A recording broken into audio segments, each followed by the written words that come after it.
Hi everyone, welcome back to our channel where we bring you the latest in psychological research and advice from experts. And today we're going to be discussing the book Making Partner by William Ury. So if you've ever wanted to know how to become a partner at a top law firm, or even what it takes to be a good mentor to someone who is trying to make partner, then this video is for you. We'll be looking at 6 key takeaways from the book, and hopefully by the end of the video, you'll have a better idea of whether or not you have what it takes to be a successful partner. So let's jump right into it. The first takeaway is that becoming a partner isn't just about making money. In fact, according to Ury, it's about much more than that. It's about fulfillment and being part of something bigger than yourself.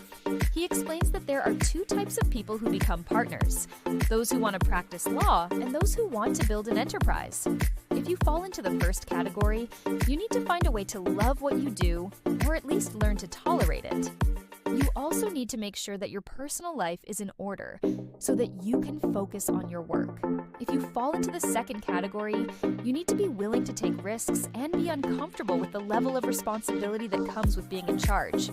In his book, Ury shares the story of a young lawyer who was considering whether or not to leave his small hometown and join a big city firm. The young man was torn because he loved his hometown, but he also wanted to advance his career. After reading the book, he decided to take the plunge and move to the big city. And guess what? He became a partner at the prestigious firm within 5 years. So remember, becoming a partner isn't just about making money. It's about finding fulfillment and being part of something bigger than yourself. Takeaway number 2. Working hard is necessary, but not sufficient. You also need to be smart about how you work. So, when I first started my career, I thought that working hard was all that mattered. I figured that if I just put in the hours, the results would come.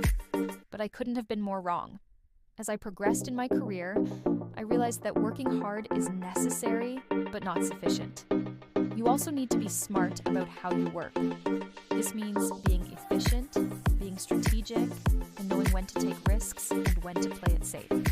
One of the things that I've learned over the years is the importance of networking.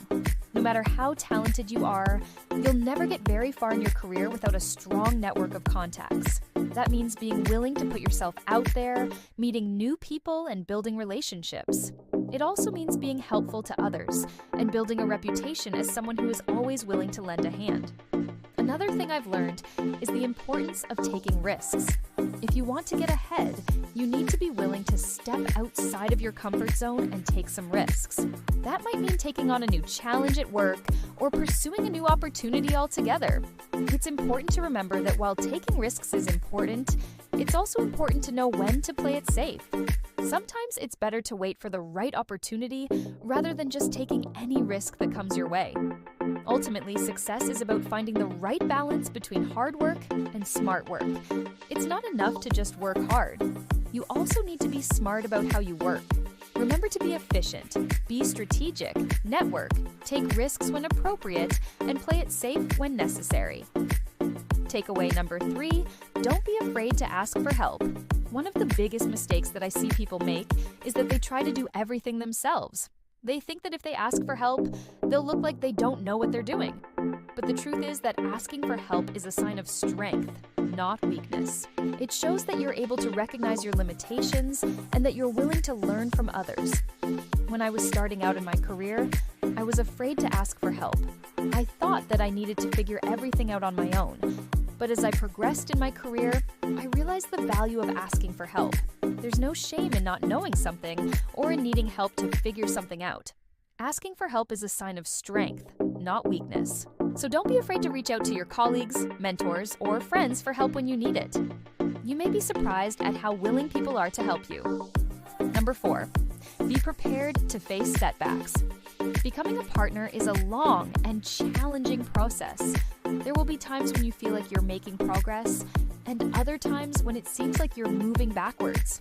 The important thing to remember is to stay focused on your goal and keep moving forward. One of the most valuable lessons I learned from this book is the importance of perseverance. There will be times in your career when you feel like giving up.